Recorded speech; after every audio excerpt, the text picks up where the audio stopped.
నమస్తే, నేను మీ జర్నలిస్ట్ శంకర్ని. ఇవాళ కొత్త సంవత్సరం అంటే జనవరి 1వ తారీఖు. అందరూ న్యూ ఇయర్ వేడుకలని సెలబ్రేట్ చేసుకుంటున్నారు. ఇవాళ చాలామంది రెస్ట్ మోడ్లో ఉంటారు. ఇవాళ లీవ్ తీసుకుంటారు, ఆఫీసులకు కూడా సెలవులు పెట్టి లీవ్ తీసుకుంటారు, ఎంజాయ్ చేస్తూ ఉంటారు.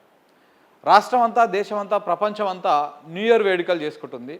కానీ రాష్ట్రంలో ఉన్నటువంటి కాంగ్రెస్ వాళ్ళకు మాత్రం అస్సలు నిద్ర పడతలేదంట. మొత్తం నారాజులో ఉన్నారంట. మరీ ముఖ్యంగా ముఖ్యమంత్రి రేవంత్ రెడ్డి గారు, కాంగ్రెస్ పార్టీ కార్యకర్తలు, సోషల్ మీడియా వాళ్ళు, కాంగ్రెస్ పార్టీ యాక్టివ్ కార్యకర్తలు, గ్రౌండ్లో ఉన్నటువంటి వాళ్ళు, మంత్రులు, పొంగులేటి శ్రీనివాసరెడ్డి లాంటి వాళ్ళు, వీళ్ళందరూ కూడా మస్తు నారాజులో ఉన్నారంట. దేనికంత నారాజులో ఉన్నారు, ఎందుకంత నారాజులో ఉన్నారు అంటే, అరే కేటీఆర్ను అరెస్ట్ చేసి జైలు వేద్దామనుకుంటే మనము ఈ కొత్త సంవత్సరానికి కేటీఆర్ను అరెస్ట్ చేసి జైల్లో వేయాలి, జైల్లో వేసి జైల్లోనే ఆయన కొత్త సంవత్సరం చూపించాలనేటువంటి ప్రయత్నం వీళ్ళు బాగా చేసిరు. ఎవరు? కాంగ్రెస్ పార్టీకి సంబంధించినటువంటి వాళ్ళు. దాంట్లో భాగంగానే లేని కేసును ఉన్నట్టుగా ఈ ఫార్ములా ఈ రేస్ కేసు కావచ్చు, 55 కోట్ల అవినీతి జరిగిందని చెప్పేసి పెద్ద హంగామా చేస్తూ ఉన్నారు. కోర్టులల్లో ఏం జరుగుతూ ఉందో అది మనం చూస్తూనే ఉన్నాం. ఇప్పుడు కోర్టుల వ్యవహారం, ఈ వ్యవహారం అంతా కూడా కోర్టులో నడుస్తూనే ఉన్నది.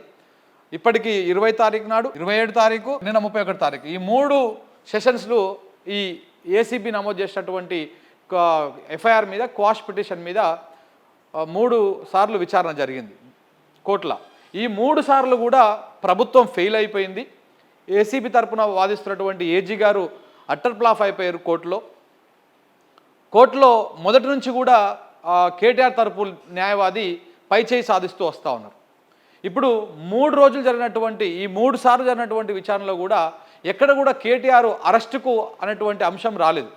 ఆయన అరెస్టుని మొదటి నుంచి స్టే ఇచ్చుకుంటూ వచ్చారు. అలాగనే ఇప్పుడు కూడా తీర్పు వచ్చేంత వరకు స్టే ఉంటుంది, అరెస్ట్ ఉండదు అని చెప్పేసి చెప్పారు. దీంతో కొత్త సంవత్సరం లోపలనే ఆయన లోపల పెట్టాలి, కేటీఆర్ని జైల్లో పెట్టాలి, న్యూ ఇయర్ వేడుకలు కొత్త జైల్లోనే చూపించాలని ప్రయత్నం చేసినటువంటి కాంగ్రెస్ పార్టీకి కానీ, రేవంత్ రెడ్డికి కానీ ఆ ఆశ నెరవేరలేదు. దీంతో మస్తు డిసప్పాయింట్ అయిపోయారు. సోషల్ మీడియాలో కూడా ఎక్కడ కూడా పెద్దగా యాక్టివ్గా లేరు. వాళ్ళ ఆస్థాన మీడియా ఏదైతే ఉన్నదో, కొన్ని ఛానల్స్, బిగ్ టీవీ లాంటి కాంగ్రెస్ ఛానళ్ళు కూడా, ఇవన్నీ కూడా బిగ్ టీవీ కానీ, V6 కానీ, వెలుగు పేపర్ కానీ, ఇట్లాంటివన్నీ కూడా చాలా ఈగర్లీ వెయిట్ చేస్తూ ఉన్నాయి. అంటే ఆయన అరెస్ట్ చేసేస్తే పెద్ద పెద్ద బ్యానర్లు రాసేసి కొత్త సంవత్సరానికి కొత్త వార్తలు, పెద్ద వార్తలు రాదాము, పేపర్ నుండిగా కేటీఆర్ అరెస్ట్ వార్తలే చేద్దామని చెప్పేసి వీళ్ళు కూడా చాలా ఈగర్గా వెయిట్ చేసారు. కానీ ఇటు కాంగ్రెస్ వాళ్ళు డిసప్పాయింట్ అయిపోయారు, కాంగ్రెస్ మీడియా డిసప్పాయింట్ అయిపోయింది.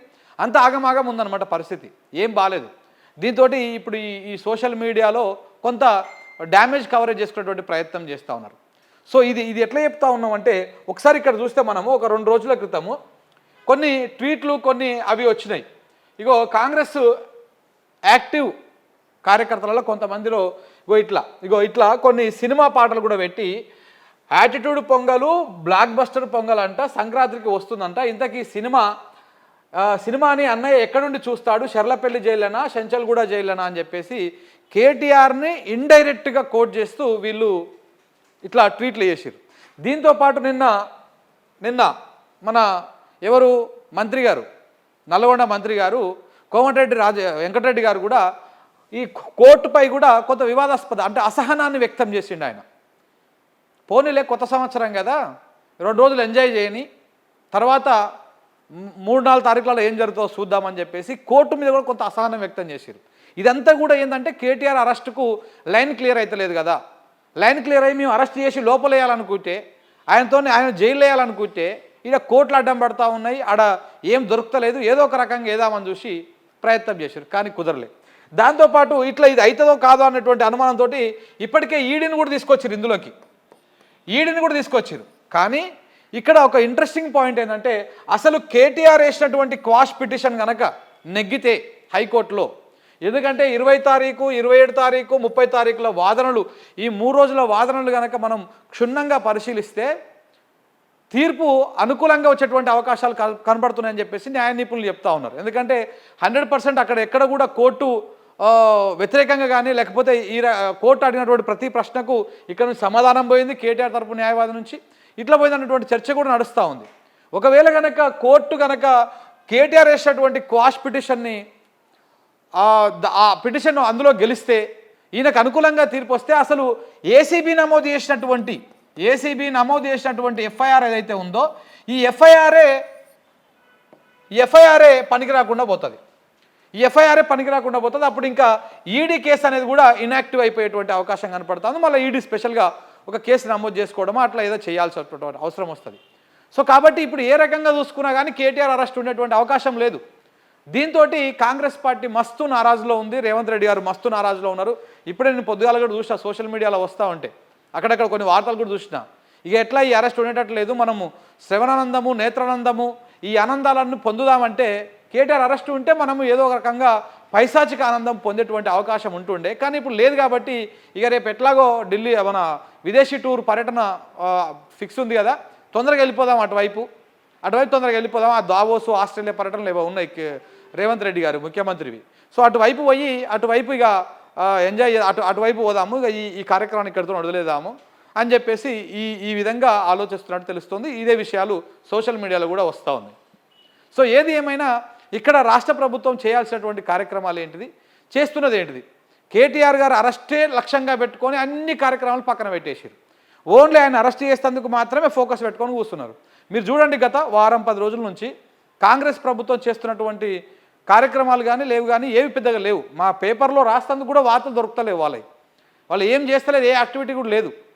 ముఖ్యమంత్రి ఏం చేస్తున్నాడు, మన ఏదో ఫారెస్ట్ కోసం వచ్చిండు, నిన్న ఇంకో దగ్గరికి పోయిన, అంతే తప్ప ఎక్కడ కూడా ఏ యాక్టివిటీ లేదు, ఏ కార్యక్రమాలు లేవు. కేవలం అరెస్ట్ మాత్రమే టార్గెట్ పెట్టుకొని పనిచేస్తూ ఉన్నారు. ఆ అరెస్టు కార్యక్రమం అయితే లేదు.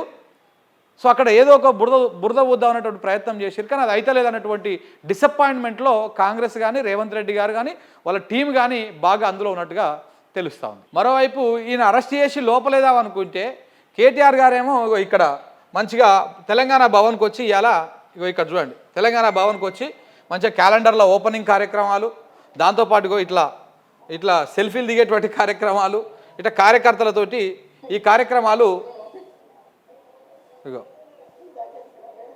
కార్యకర్తలు క్యాలెండర్ల ఓపెనింగ్ కార్యక్రమాలు దీంట్లో ఈయన బిజీ అయిపోయాడు. ఈయన సెలబ్రేషన్స్ ఇక్కడ వేసుకుంటున్నాడు. రేవంత్ రెడ్డి గారేమో న్యూ ఇయర్ సెలబ్రేషన్స్ మొత్తం పోస్ట్పోన్ చేసేసుకున్నాడంట. ఎందుకంటే బాగా డిసప్పాయింట్ అయిపోయాడు, ఫుల్ డిసప్పాయింట్ అయిపోయాడు. తొందరగా లోపలేదామనుకుంటే ఇంకా అయితే ఒకవైపు ఏమో జనవరి ముంచుకొచ్చేసింది. మరి జనవరి అయిపోయే లోపల ఎవరెవరు ఎట్టెట మారుతారు, ఏమవుతుంది? ఎందుకంటే జనవరి ఫిబ్రవరి చాలా crucial time, crucial months Revanth రెడ్డికి. ఏఐసిసి చాలా మస్తు గరం మీద ఉన్నది. ఏమవుతుందో, ఏ క్షణం ఏం మారుతుందో, ఏమవుతుందో కూడా తెలియనటువంటి పరిస్థితి కనబడతా ఉంది. ఎందుకంటే ఇప్పటిదాకా మనం చూస్తున్నాం, రాహుల్ గాంధీ అపాయింట్మెంట్ లేదు, సోనియా గాంధీ అపాయింట్మెంట్ లేదు, అట్లీస్ట్ ప్రియాంక గాంధీ అపాయింట్మెంట్ లేదు. ఏఐసిసి అధ్యక్షుడు మల్లికార్జున ఖర్గే గారు అయితే ఈయన పేరు చెప్తేనే కంగున కలవుతున్నాడంట, నిప్పుల మీద నిలబడ్డట్టే అవుతుందంట ఆయన పరిస్థితి. ఈయన పేరు చెప్తేనే, ఎవరి పేరు, రేవంత్ రెడ్డి పేరు చెప్తేనే. మరొక వైపు తెలంగాణలో కాంగ్రెస్ పార్టీ అధికారంలోకి రావడానికి పక్కన ఉన్నటువంటి డీకే శివకుమార్ కావచ్చు, లేకపోతే సిద్ధరామయ్య కావచ్చు, అక్కడ అలా ప్రభుత్వం ఉంది కాబట్టి ఆ ప్రభుత్వం నుంచి కానీ ఇద్దరి ప్రధాన వ్యక్తుల నుంచి కానీ వీళ్ళకి బాగా సహకారం అందింది. ఇప్పుడు వాళ్ళు కూడా వీళ్ళకు దూరం అయిపోయారు. ఎందుకంటే ఈయన మెల్లమెల్లగా బీజేపీకి దగ్గర అవుతా ఉన్నాడు. ఇట్లా ఈడీని వాళ్ళని తీసుకొచ్చి ఈ రకంగా దాంతో మిలాఖత్లో ఉన్నటువంటి వ్యవహారం నడుస్తూ ఉంది కాబట్టి. సో కాబట్టి ఈ రకంగా ఫుల్ నారాజులో ఉన్నాడు అనమాట రేవంత్ రెడ్డి గారు. ఫుల్ నారాజులో ఉన్నారు. మనం అనుకున్న పనులు ఏవి ముంగల పడతలేవని చెప్పేసి నారాజులో ఉన్నాడు. మరి ఈ డిసప్పాయింట్మెంట్ ఎన్ని రోజులకు పోతుందో చూడాల్సినటువంటి అవసరం.